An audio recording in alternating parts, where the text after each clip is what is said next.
Good morning, everyone, and we are live from the shortcut. Let's wait a little bit till everyone is joining us. And for those finding us for the first time, I will tell a little bit about the shortcut and about our event today. So we are a non-profit organization here in Finland. We're impact-based, and we aim to bridge the gap between companies in Finland and job seekers. And also, we focus on helping people finding meaningful career here in Finland, be it employment or starting their own business. So our events are focused either at employment topics or entrepreneurship, and today we're going to talk about employment and more particularly how to spot a good employer by a job ad, which I think is something that job seekers might really need help with sometimes. So our online breakfast is a bi-weekly show, so we equip here our members with different skills. So every 2 weeks you can find us here. And our speaker today, with great pleasure, introducing Josephine Benzie. So Josephine is Partnerships Manager at Maria 01.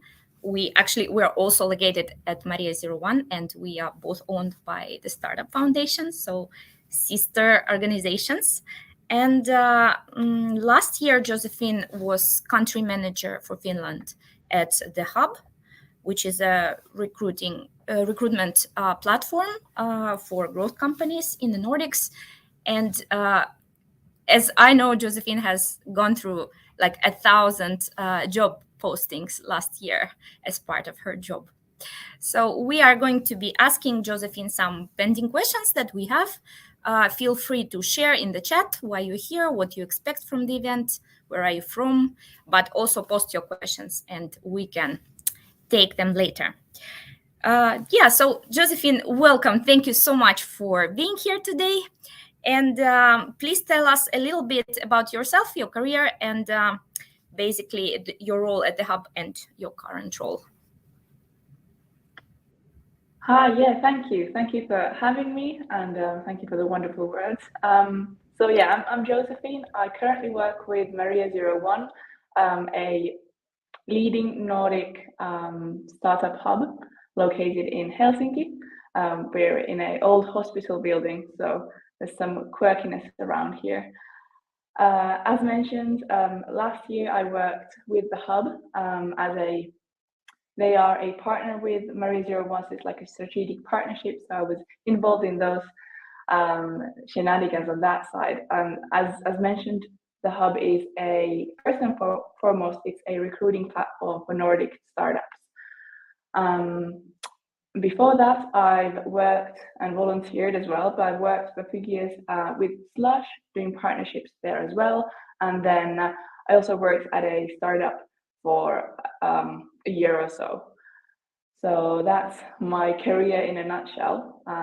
Lots of working with startups, and it's something I am quite passionate about, is helping startups grow and creating a community where you can get good peer-to-peer feedback and find connections which elevate and help you move forward. Very impressive. Thank you for sharing. And in our community, many people are looking for a meaningful career. So like not just for a job, but a job that matches their skills and helps them upskill in their professional life. So this is why we decided to put this as a topic, because the hub is the place where especially English speaking job seekers go a lot to find jobs, and it's very interesting to know like what types of companies usually use the hub, and what is your process of selecting companies, like how do companies get on the hub? Yeah, happy to share on this. So as mentioned, it's a platform specifically for growth companies, meaning startups and scale-ups, and they have to have either an office or some operations in a Nordic country to be eligible to be on the platform.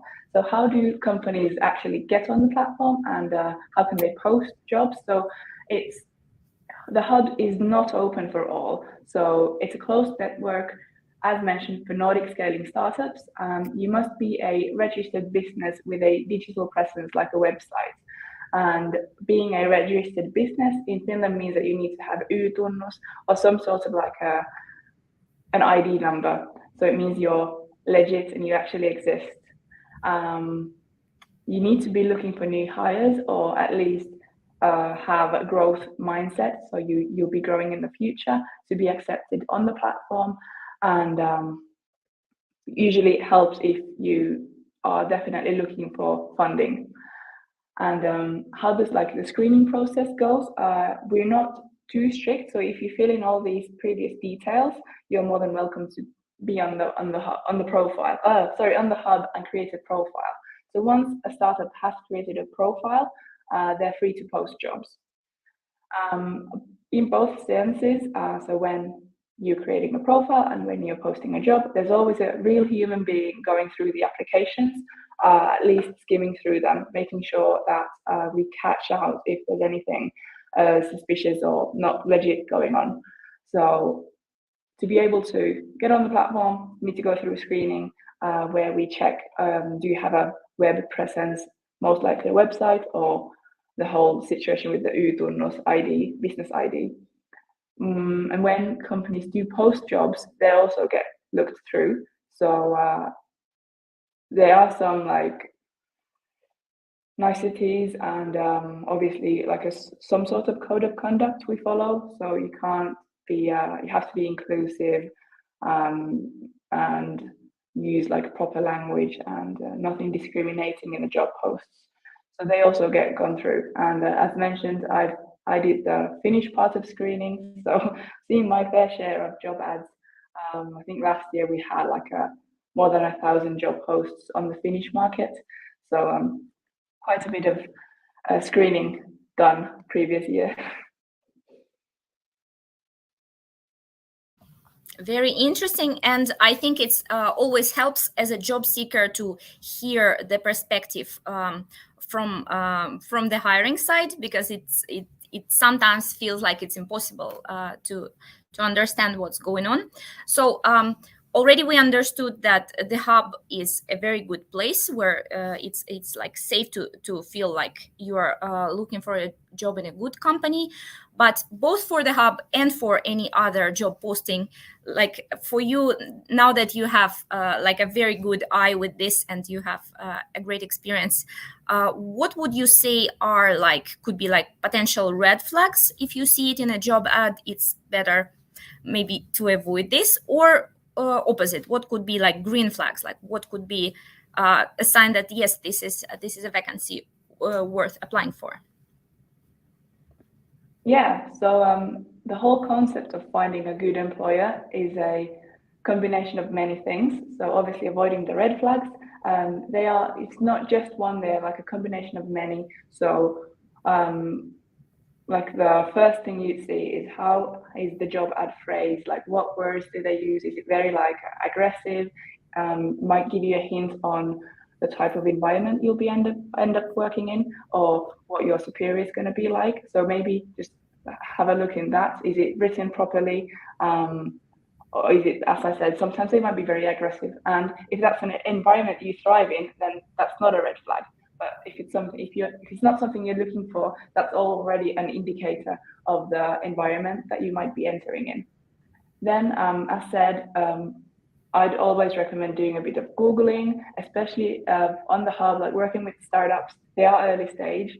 So depending on what you want to land in, do you want to be very early stage startup, or would you like to already have some like basic operations up and running? So look at their digital presence. So go for their web pages, just do general Googling, see if there's any like underlying issues going on there which you're not aware of. A good indicator is also if it's a small company, you can just go and stalk them on LinkedIn. So go look at their LinkedIn profile, the company profile, but mainly the people. So if it's a small team where you'll be working with, say, the founders or someone working in key operations, you can always go and see what their background is. And that's, again, you can't judge by any of these one specific things. So I say like you need to look for like a bigger picture. But these are some things you can do to make sure that it's a legit company and the people are, real, because it's a small company, so they won't be on any.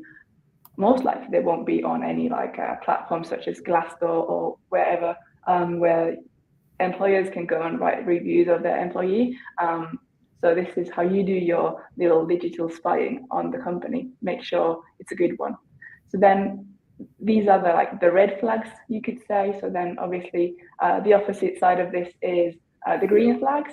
So if the job post is written like very heartwarming and you can see they've put lots of effort in it, they're looking for on a like a they're trying to find an opportunity in you, not necessarily like a ready package. That already means that they're open and looking for just the right person and are willing to let you grow into the position, whereas just not like getting the ready package already. Yeah, so always look in the wording. And then if they have a good web page, that's always a good thing. You can see that they've been backed up by proper VCs or angel investors, or they have people backing them up, or they've got testimonials on their sites. Paying customers are happy and whatnot. That's always a good indicator that the company's doing something right. And you can always reach out to employees working there already. There's no harm done in that. If you just reach out politely, be like, hey, very excited about possibly applying to this position. Could you tell us more? Maybe not bombard everyone working in the company, but if you know someone like through a friend of a friend or any like mutual connections, it's a small circle here. So you should be more than welcome to ask. And if they find it strange, then I find that strange. So maybe that's a red flag then. If they're not open to elaborate more on how the day-to-day life work is at the company. Yeah, these are very good tips, and I think to summarize, so maybe do your homework, so do your part in researching the company, but also I really liked what you said about letting you grow into the role. So that is another, I think, a good thing, because of course it's very difficult when you are looking for a job and you see positions that are a little bit like you think you could do it, but maybe you lack like specific like years of experience or something. But if then it's inviting you to grow into the role, that's, I think, very kind of gives you a very good start. And that's a good tip for everyone to remember. Then other thing that I think I've seen a lot of frustration about, that like on LinkedIn and in conversations with people who are looking for a job, is that sometimes the compensation is not mentioned on the job ad, or not even the range. So it's a little bit difficult to understand if that's a good thing or a bad thing. So is it like what, from your perspective, is that like a bad tone or not necessarily? Like, why companies do that? Yeah, that's a tricky one. So I personally would not say it's necessarily a bad thing from the beginning. I'd apply, I'd reach out, and then I'd ask, what's the pay range here early on in the conversation. And if they give out the pay range then and there, that's a good sign. If they're very iffy and they still are being very vague, then that's a red flag. So it obviously depends on like who's going to end up getting the job. So they might think that they're looking for a really senior person, and then obviously senior people would require more pay due to their backgrounds and experience. And then they end up finding a gem of an intern or a gem of a person who's in the early stage of their career. So then that makes it difficult that you can't. Obviously, you can pay the new incomer the amount of money you'd pay for the senior, but usually that's not the case, because then you'd still be learning on the job, and you might not be, for example, like sales-wise, you might not be bringing as big of a ticket as the senior guy, but they're willing to let you grow into the role. So then the pay would be obviously different there. So it's there's a huge discussion on this in the recruiting area. Is like, are you meant to tell a pay range or not? And I personally don't have a professional say on this. I would not steer clear of unpaid of undisclosed job ads necessarily. If it's something that really feels like your thing, just ask early on in the process to make sure you're not wasting your time, and also you're not wasting their time then, but your own time is more valuable in this case. So I would not say it's a red flag, but if they are very iffy about it and not clear later on in the process, then take that as a sign and take your exit at that point. Very good points also. And other thing that I think is interesting about, for example, Hub in particularly, like what are the professions that were most in highest demand in the past year? Because what we do at the Shortcut is we help people upskill and sometimes also change careers when they come here to Finland. So sometimes they want to start like something totally new. So what could be some areas that seem to be booming at the moment in job ads? Everyone wants to hire a developer of any sort. At least that's what it seems like. Going through all the screening process, I would notice these trends going on and up. So lots of dev people are needed in the scene, and I've understood the Shortcut. That's what you do as well. You provide with tech skills, so that's very good. Yes, we have trainings. Yeah. Yeah, so that's fantastic. Give us the workforce, so that's one a major thing. Something that I also pointed out and would like to point out and was interesting for me to notice is that all of a sudden there's so many different companies and communities looking for and hiring for a community manager, or then something more like HR, not maybe HR per se, but people oriented roles. So maybe that's something that during Corona, companies have noticed that you need to actually focus. Someone needs to focus on the people working in the company full time, to make sure you keep your people happy and they don't end up leaving the firm for a better opportunity. So that's also something that just noticed, that there was quite a few of those roles popping up. Always sales. Every company needs a salesperson. So that's something that is up on the platform a lot. So I'd say maybe sales and business dev roles, and then developers would be most high in demand. Then the Hub, we've got a bit of everything. So there's lots of marketing roles, content creating, financing, and whatnot. So yeah, so looks like there's to choose from if you are thinking about career. And actually, I want to start a little bit taking questions from the chat, because I think this is relevant to exactly what we're talking right now. So Okuboyeo, I hope I'm pronouncing the name correctly, has a question about how can he help Finnish companies recruit developers for remote work. So that's quite a complex question, but I think it tags the HR topic and the developers topic. Yeah, I have to say I'm not a professional in this point, but I know there's some issues with having remote people work in your company. Then you need to file some different things with the I don't know, maybe tax office or something. So that's a bit of an issue. I know some companies find that an issue, and me not knowing about this also tells about it might be very simple, but there's this whole thing about going on. It's hard to hire people who work remote. It's better to have someone working in the same country as the company. But how can you help Finnish companies recruit developers for remote work? Just maybe, does this mean you as a person, or do you have an entity? Is there a company you work with? Because I know we've been reached out by companies who do a similar thing, who have a network of developers working abroad, and then they just connect and offer their services for the companies, for example, on the hub or like bigger corporations. So maybe you can create like a program and start reaching out to people. Like you can go on the hub or LinkedIn and see which companies are recruiting for developers, and then just start reaching out to them, be like directly here, hey, I saw you're recruiting, I saw you need people, maybe I can be of help, we've got this thing going on, and have fantastic talent working remotely. Maybe that's a thing you can see how it goes.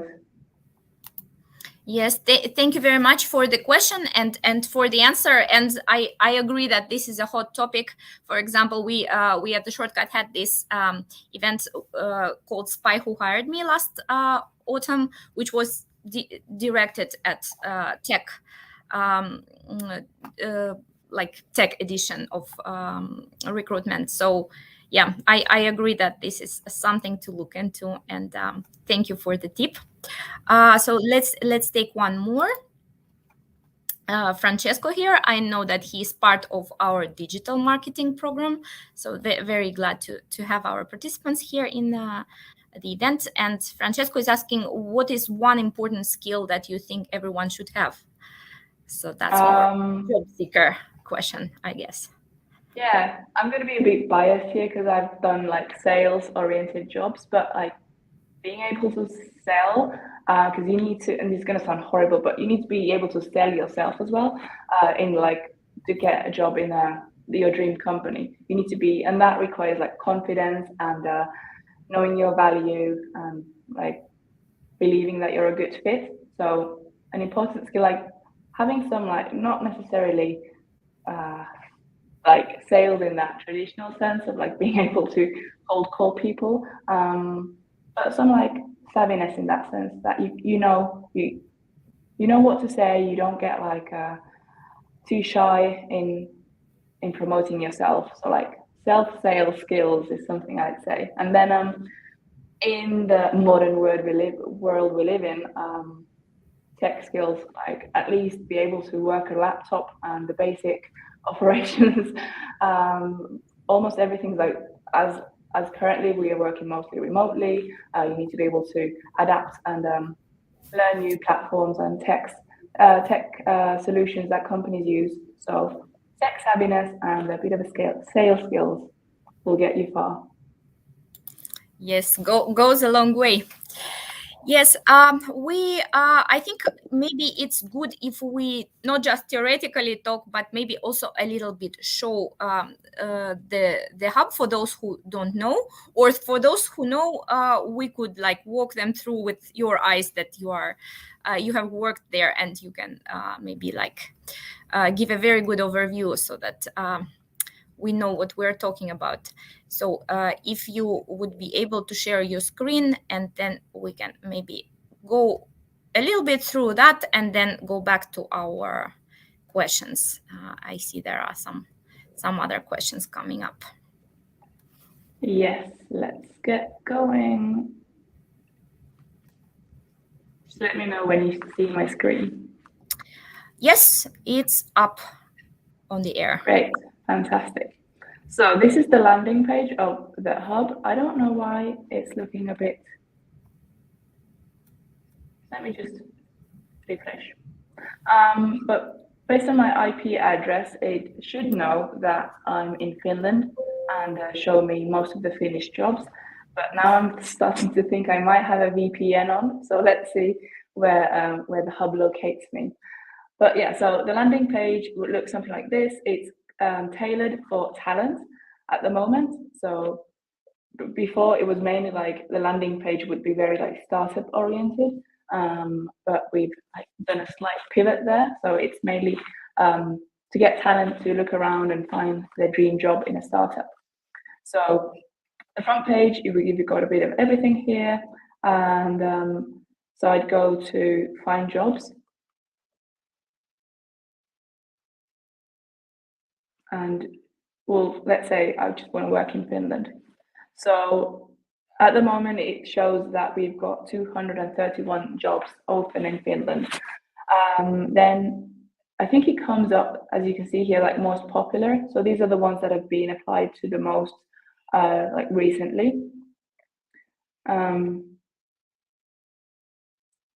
Yeah, well, we've got some developer roles here, marketing, another developer role, developer. Here we've got a community coordinator. As mentioned earlier, it's a rising thing happening, in my eyes at least. But yeah, so then I could either go by startup. If I know there's a startup I want to work with, I can go to Grow Startups and then just find the startup I really want to work with and see if they have any jobs open. But this might be time consuming. You don't necessarily know. Like you can have an alert if your favorite startup's recruiting, but then you never know when the opportunity arises. So you go here, and then I know. Let's say I know for a fact that I want to work with marketing. So I can click on here on the roles, and then I get a filtered view of different marketing roles that are open. And here you can see that most of the times, I'd say 80% of the job ads here are in English, but sometimes, for some reason, they might be in Finnish. Still, I would recommend you still open the job ad, and if you have any like basic Finnish skills, you can skim through the job ad or then translate it, like Google Translator or something, and see like have they written somewhere that they do require fluent Finnish? Like sometimes it's forgivable if, say, they work in the Finnish market and they are looking for a customer service rep. Then I have to forgive them for being so strict with the Finnish language skills, because if most of their customers speak Finnish, then it would kind of make sense. It's a shame, obviously, but because they're going to lose some fantastic talent. But yeah, so don't shy away, or if you see a Finnish job ad, just like skim through. Sometimes they might be just silly people posting it who didn't realize that they actually don't necessarily need a fluent Finnish speaker. But then again, this might be also an indicator of something in the company, like, is their working language Finnish? Will you be comfortable working in a environment where they just speak Finnish altogether, but they're ready to have you there as an English speaker, but they don't post their jobs in English? Maybe that's an indicator of something, maybe not. But that's something you can always think of. Let's say I want to apply to Atos. Atos is a startup that at least had their office here at Maria 01, so lovely company. Here you can see the salary is competitive. They haven't disclosed the exact range, so that's something you need to figure out early on in the process. You can ask firmly, but be polite about it, and maybe like as soon as they know like who you are and what your background is, it's easier for them to give a range as well. Yeah, here you can see they've written a bit of Atos here, and they're looking for a content manager. They're telling you what you'll work on, what would help you succeed. So this is like stuff if you write an application letter or you get it to an interview, these are the things you want to echo in the interview. Not maybe word to word, but make sure you bring these aspects up, because that's what they're looking for, and then it'll be a perfect match. Yeah, and this is very good of them to open their recruitment process here. That's a nice ad. Something I want to mention is that startups write the job ads themselves. There's no like template for them. We have like once you go doing a job ad, you start writing it. There are some hints on like what should you include and what's a good job ad, and here's some inspiration you can look at. So it's all them. So having our recruitment process here is what they decided to write, and that's a nice thing of them. And yeah, this is a default text that you can reach out to Lasse or even give him a call. If you're feeling very strong about this job, then why not reach out if you have any questions? It's easy apply, so once I'm happy, I can see all of the listed some perks and benefits. That's nice. Social gatherings, very much looking forward to those. You can see more here. Then there's a bit of Atos as a company. And then we have similar jobs here if you want to have a look at them. But then say I really want to apply to this job now, so it's easier, just click apply here. If you're a first-time Hub user, you get this view. Then it also prompts you can create a profile on the Hub and that makes it easier for you to apply. You don't need to fill out all this information again and again. So name, email, and phone number are always asked. Then these are aspects authors themselves have decided they want to ask.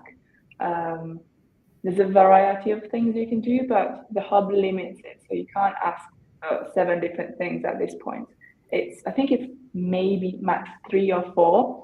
I apologize for not knowing the exact number here, but it varies a bit what you're asking for. So you can ask, these are open-ended questions, so they've created these questions themselves. Besides the portfolio link, that's the default one you can choose. Yeah, so it's made quite simple. Something I did notice, and I know this is not necessarily how to apply for a job kind of a chat, but quite a few startups prefer just to have a link to your LinkedIn. So that's used instead of a CV, and sometimes also instead of writing a small application letter or resume or whatnot. So definitely polish your CV, polish your LinkedIn because it's used as a CV a lot nowadays. Some companies will ask for a CV separately, but yeah, something I did notice. But yeah, you fill in these. Then we have this beautiful thing here. Send me email updates with similar positions, which subscribes you to a newsletter, which then sends you more fantastic jobs, job openings straight to your inbox. Yeah. Is there something else I can walk you through here? That's like the talent view.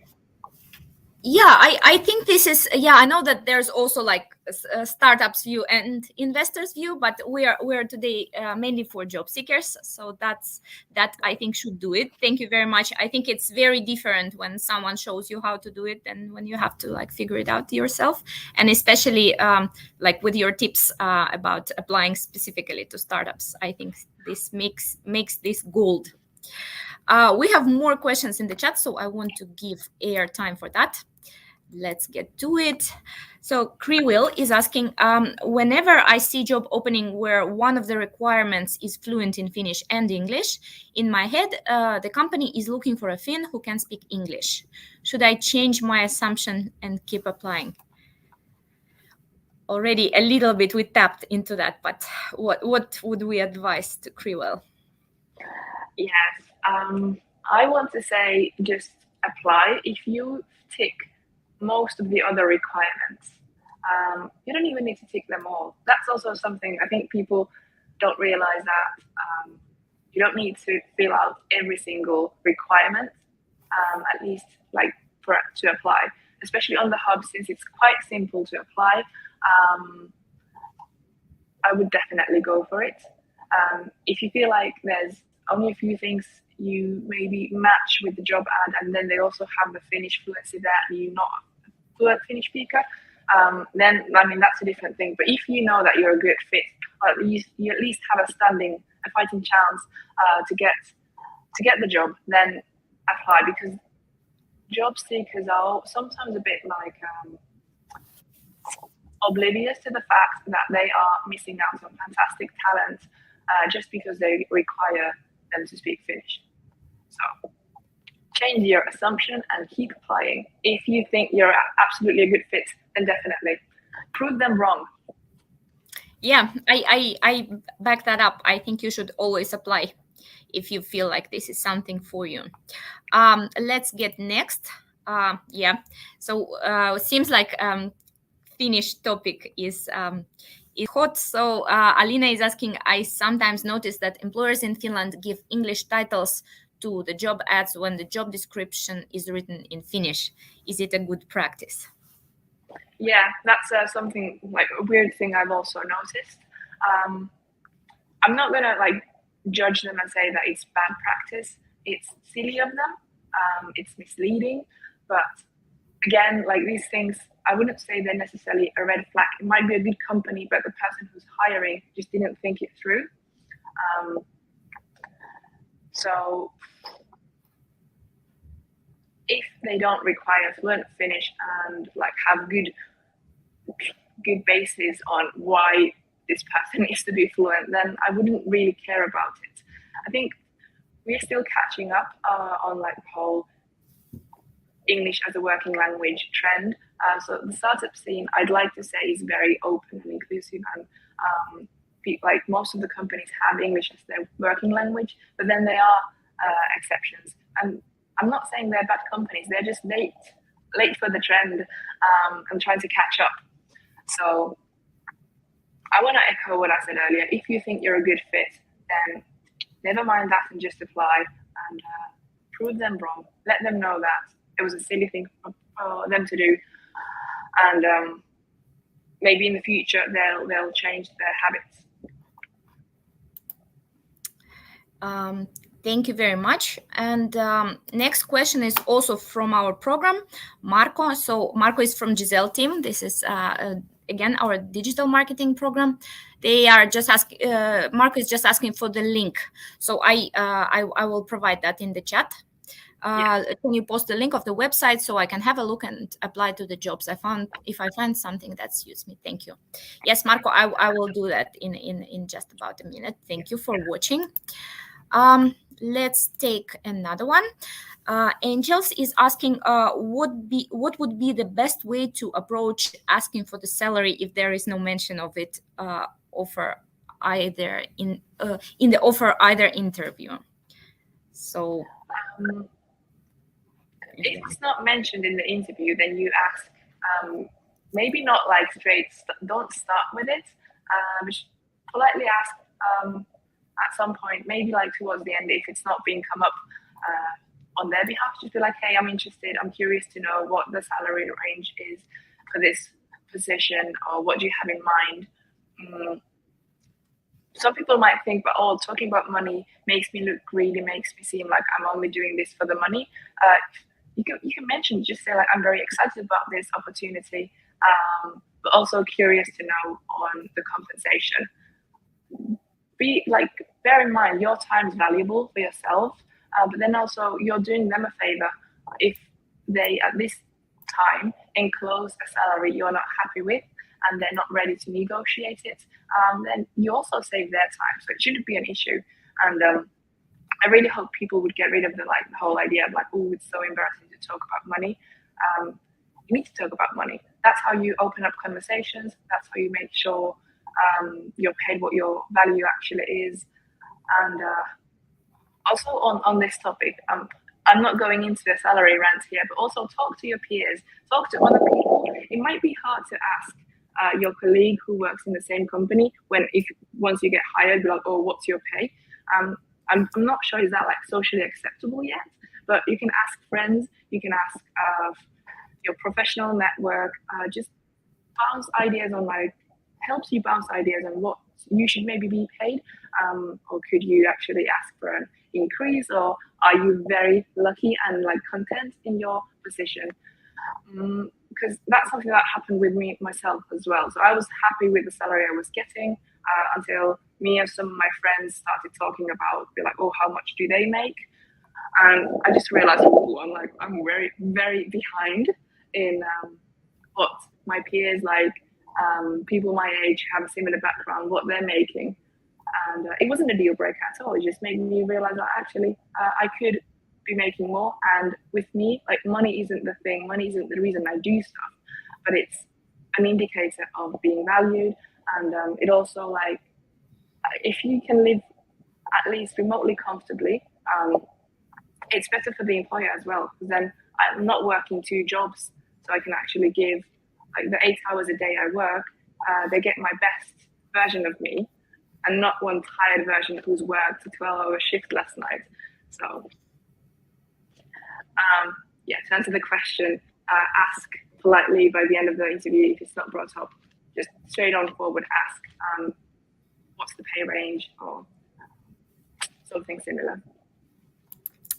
Yes, thank you very much. I think this salary topic is always one of the most difficult. So good that we're talking about it. Then we have a question from Daria. Daria is asking, could you say what's the average salary in digital marketing and entry-level positions? I don't understand, it's a sensitive and individual questions, but nevertheless. Now, I don't know if Josephine would be the right person to ask, but do you have any tips on this? I'm so sorry. I personally, because I haven't worked in digital marketing for long enough, or I'm not working there currently either, so I don't really have a say in this. This would be something I'd echo what I previously said. Talk with people in a similar position as you, who might be entering the job market or whatnot. And you can also like just like benchmark. There's lots of resources you can find online. If you belong to some like association, liitto, like through university or like your previous degree or somewhat, they also have these calculators you can base on. You just write in, say you have a degree in something, how many years of experience or whatnot, and then they also give you like a good ballpark figure on what people with your similar background make. But this is also, if you're looking for a job in a startup, you can't really compare startup pay to corporation pay necessarily. It's a whole, like, it's a different feel, different navigation systems in play there. But that's a tricky one, like comparing pays. So I'd say ask other people in a similar position as you are. Yeah, I agree about that, and what Josephine said about like not necessarily the pay ranges that you're given in the unions can apply to startups. So it is worth like researching. My personal advice for you, Daria, there's a community of marketers in Finland in English called the Awesome Marketers. So they, I think, have on the website some salary ranges for junior marketers, but we can look into that later. If you reach out to me, I can give you some links. Let's take more questions. Harshita is asking, what do startups look for? How about candidates who wish to change their area of work? That's a broad question you have there. So startups look for, like, generally, obviously depends on the role they need to fill. So if they're looking for a CTO, then they're looking for someone very qualified and knowledgeable about like tech solutions and whatnot. But if they're looking for an intern, then it's a whole different thing. But like something in common is that startups are looking for people who are ambitious and eager to grow, people who are ready to work in a environment that can be like ever changing. You need to be able to adapt. You might be hired to do something, but then the company pivots and they want to keep you on because you're a fantastic person, but you might end up doing something else. Like your role, your title might change. You might have a title, but then you end up doing completely different things or like a whole variety of things. So to answer the question, like, what do startups look for? Is it like fantastic people to fit their needs, current needs and future needs? So founders are usually, they've got this long plan. Obviously, they want to scale, they want to grow. They're looking for people who can scale and grow with them. So you might end up, you might start up working as a social media manager for a startup, but then as they scale and grow, you scale and grow with them, and then you end up being the CMO or a product manager or something. So they want people who can be adaptive. Candidates who wish to change their area of work, definitely. Depends on what you've done previously. Maybe you can bring like a fantastic angle to a whole new thing you've been doing. So say, I keep talking about marketing. I don't know why. I don't work in marketing myself, but this is that as an example. So say I've studied marketing and I've done marketing jobs before, and I'm very like, oh, marketing, I know how it's done. I do it by the book. But then we had a guy who worked in something completely else, come to the same like scene looking for the same job as I did. They've got a whole different set of like ideas of like background knowledge, which can bring fantastic new angles to the marketing job, which I would be doing just by the book, just by the same way I've done it before. So career changes are a fantastic add to the workforce, and you should definitely, if you feel like you want a change, go for it. Maybe get like, you can get some experience beforehand, do like an online course if you feel like you need something to like have a get your leg in, get your foot in actually, through like through the door to get the position, because you need to have something to something that can be based on, like, you can prove that you know what you're doing. But then again, on the other hand, sometimes it's fine if you don't have any knowledge. If the companies, if they are ready to invest you, they see potential in you, you can just start and learn with them. Again, I'm sorry, a very vague answer, but it depends so much on the company and the situation. It does, yes. And from my side, I would say startups welcome career changers, as I am myself a career changer, and seems to be working out very good for me. Unfortunately, we're out of time. There are still like a couple of questions, or even rather comments. Like, for example, Delphine Vassalo is answering the question about entry-level digital marketing salary. Please listen to Delphine because he is a senior marketer. I know him from Awesome Marketers. Thank you for watching, Delphine.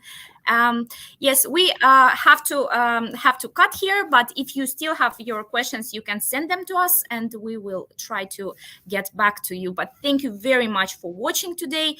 Josephine, thank you for your insights. I think this was really valuable for everyone, and we did go through a good load of questions. So, and I think why marketing was one of the big topics today because there are many people from our digital marketing program watching, and I really hope this helps them launch their career. Thank you, Josephine. Thank you, everyone, and see you in 2 weeks in our next online breakfast. Thank you. Bye, everyone.